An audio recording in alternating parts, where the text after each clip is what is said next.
கிருஷ்ணர் சொல்ல வந்த விஷயங்கள் தான். ஆத்மா நிரந்தரமானது. நாம் தான் இந்த ஆத்மா. இந்த ஆத்மாவை திருப்திப்படுத்தினா மட்டும்தான் நம்ம சந்தோஷமா இருக்க முடியும். சோ இந்த ஆத்மாவை திருப்திப்படுத்துற நிலைக்கு பேர் என்ன சொல்றோம்? ஆன்மீகம் சொல்றோம் இல்லையா? எந்த ஒரு விஷயமானது, எந்த ஒரு வழிமுறையானது நாம் ஆத்மா என்பதை உணர்வதற்காக உபயோகமா இருக்கும், எந்த ஒரு வழிமுறையானது இந்த ஆத்மாவை திருப்திப்படுத்துவதற்காக உபயோகமா இருக்கும், அதுக்கு பேர் தானே சொல்றோம் ஆன்மீகம். மற்றதெல்லாமே மூட நம்பிக்கை தான். மற்றதெல்லாமே வெறும் சடங்குகள் தான். ஒரு பிரயோஜனம் கிடையாது. அதை நம்ம என்ன பண்ணலாம்? தாராளமா ஒதுக்கி வச்சிடலாம். சரி, இந்த ஆத்மாவை உணர விடாம இருக்கிறதுக்கு காரணம் என்னது? நம்முடைய புத்தி தான் காரணம். நம்முடைய புத்தி என்ன பண்ணுது? நான் தான் இந்த உடல் அப்படின்னு சொல்லி நம்மள மாத்திக்கிட்டே இருக்கு, நம்மள ஏமாத்திக்கிட்டே இருக்கு. அப்ப என்ன பண்ணும்? அவருடைய புத்தியை மாத்தணும். நான் இப்ப உதாரணம் சொன்னேன் இல்லையா? ஒரு கால்பந்து வீரர் இருக்காரு. அவர் கால்பந்து வீரர் அப்படிங்கிறத மறந்து போயிட்டு என்ன பண்றாரு? இப்ப ஒரு பைத்தியக்காரன் போல என்ன பண்றாரு அப்படின்னா, திடீர்னு ஒரு டீச்சரை போல என்ன பண்றாரு? பிஹேவ் பண்ண ஆரம்பிக்கிறார். அப்ப என்ன பண்ணும் அப்படின்னா, அவருடைய பழைய ஞாபகத்தை கொண்டு வர முயற்சி பண்ணும். அவருக்கு நீங்க புதுசா கால்பந்தெல்லாம் சொல்லிக் கொடுக்க தேவையில்லை. என்ன பண்ணா போதும்? அவருடைய பழைய ஞாபகத்தை நீங்க கொண்டு வர மாதிரி செயல்பாடுகளை பண்ணா போதும். அவருக்கு என்ன பண்ணணும்? அப்பப்ப அப்படி கிரவுண்டு கூட்டிட்டு போகணும். அவர் விளையாடுற இடத்தெல்லாம் காட்டணும். அவர் விளையாடக்கூடிய வீடியோஸ் எல்லாம் காட்டணும். அவருடைய ஃப்ரெண்ட்ஸ் கூட பேச வைக்கணும். இதை செய்ய செய்ய என்ன ஆகும் அப்படின்னா, கொஞ்சம் கொஞ்சமா அவருடைய பழைய ஞாபகங்கள்லாம் அவனுக்கு வர ஆரம்பிச்சிடும். புது ஞாபகம் அவங்களுக்கு போயிடும். சோ இதான் நம்ம பண்ண முயற்சி பண்றோம்.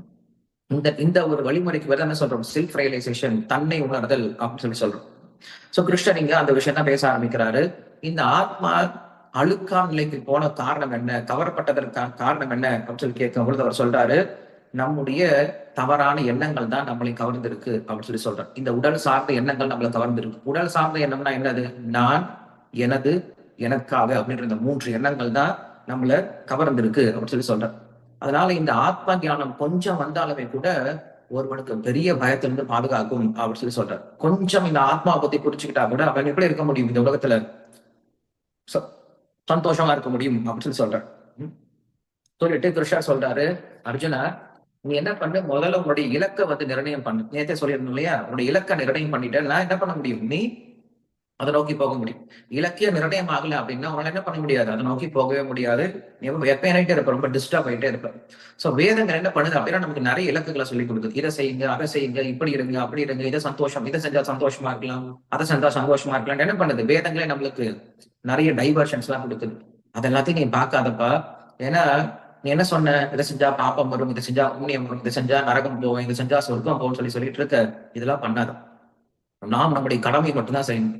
நாம் நம்முடைய கடமை எதற்காக செய்யணும் அப்படின்னா, ஒருவருடைய பாராட்டிற்காக கடமை செய்யக்கூடாது. தண்டனைக்கு பயந்து கடமை செய்யக்கூடாது. நம்முடைய கடமையை நாம் கடமைக்காக செய்யணும் அப்படின்ற விஷயத்த சொல்றார். ஒரு சின்ன குழந்தை இருக்கு. சின்ன குழந்தை ஸ்கூலுக்கு போக ஆரம்பிக்குது.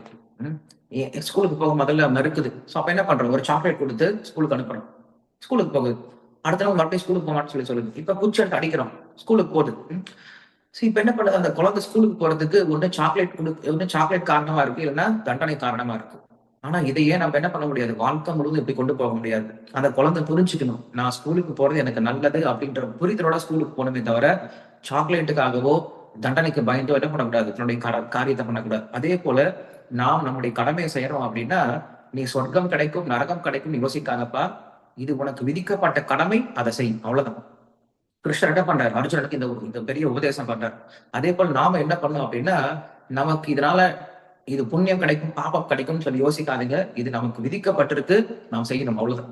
மற்றபடி நீ வேற சந்தோஷம் அனுபவிக்கணும்னு யோசிக்க ஆரம்பிச்ச அப்படின்னா, உன்னால என்ன பண்ண முடியாது? உன்னுடைய நிரந்தர இலக்கை அடைய முடியாது. போக ஐஸ்வர்ய பிரசக்தான தயா அனுகிருத சேதசா விவசாத்மிகா புத்தி சமானோ ந விதீயதே அப்படின்னு சொல்லி சொல்றான். விவசாத்மிகா புத்தின்னு சொல்லி சொல்றான். விவசாத்மிகா புத்தி அப்படின்னா, ஒருநிலைப்படுத்தப்பட்ட உன்னுடைய இலக்கு. ஒரு இலக்கு இருக்கணும். 10 இலக்கு வச்சுட்டா என்ன பண்ண முடியாது? நம்மளால எதையுமே அடைய முடியாது. முதல்ல ஸ்கூலுக்கு போய் படிச்சுட்டு இருக்கான், எம்பிஏ படிக்கிறான், பிசினஸ் பண்ணலான்னு ஆரம்பிக்கிறான், பிசினஸ் ஒர்க் ஆகல. அங்க இருந்து வேற ஏதோ வேலைக்கு போகணும்னு சொல்லி ஆரம்பிச்சு வேலைக்கு போனா அங்கேயும் ஒர்க் ஆகல. அங்க இருந்து மறுபடியும் நான் ஐஏஎஸ் படிக்க போறேன்னு சொல்லி எங்க போனா அங்கேயும் வேலைக்கு ஆகல. அங்க இருந்து கன்ஸ்ட்ரக்ஷன் ஒர்க் போறேன்னு சொல்லி சொன்னா அங்கேயும் ஒர்க் ஆகல. அங்க இருந்து என்டர்பிரனர் ஒரு புது ஸ்டார்ட் அப் பண்றேன்னு சொல்லி போனா அங்கேயும் ஒர்க் ஆகல. அங்க இருந்து யூஎஸ்க்கு போறேன், அங்க போய் வேலை பண்ண போறேன்னு சொல்ல போனா அங்கேயும் ஒர்க் ஆகல. கடைசியில் இந்தியாவில எங்க அப்பாவோடய சேர்ந்து பிசினஸ் பண்ண ஆரம்பிக்கிறேன்னா அங்கேயும் ஒர்க் ஆகல. இப்படி என்ன பண்றான்? சுத்திக்கிட்டே இருக்கான். இப்படி இருக்கக்கூடாது. நம்ம என்ன செய்யணும்? நம்முடைய இயற்கை என்னன்னு சொல்லி என்ன பண்ணும்? முதல்ல தெரிஞ்சுக்கிட்டு அதுக்கு தகுந்த ஒர்க் ஆரம்பிக்கணும். சோ அதான் இங்க கிருஷ்ணா சொல்ல, முதல்ல உங்களுடைய கோலை ஃபிக்ஸ் பண்ணிக்கோ. அப்புறம் அதுக்கு தகுந்த மாதிரி ஒர்க் பண்ண ஆரம்பி. நிறைய கோல்ஸ் வச்சுக்காரு. சோ உனக்கு நிறைய கோல்ஸ் எப்ப வரும் அப்படின்னா, டிஸ்டர்பன்ஸ் நிறைய இருக்கும்போது நிறைய கோல்ஸ் அப்படின்ட்டு வரும். அதனால என்ன பண்ண, முதல்ல ஒரே ஒரு கோல் எடுத்துக்கோ. உனக்கு கொடுத்த மெடிசன் என்னவோ அந்த மெடிசனை சாப்பிடுப்பா. ஏன்னா சாஸ்திரங்கள் நிறைய உபதேசங்கள் சொல்லப்பட்டிருக்கு. இதை செஞ்சா இது கிடைக்கும், அதை செஞ்சா அது கிடைக்கும், நிறைய உபதேசங்கள்லாம் சொல்லப்பட்டிருக்கு. உனக்கு என்ன தேவை அந்த மெடிசன் எடுத்துக்கோ.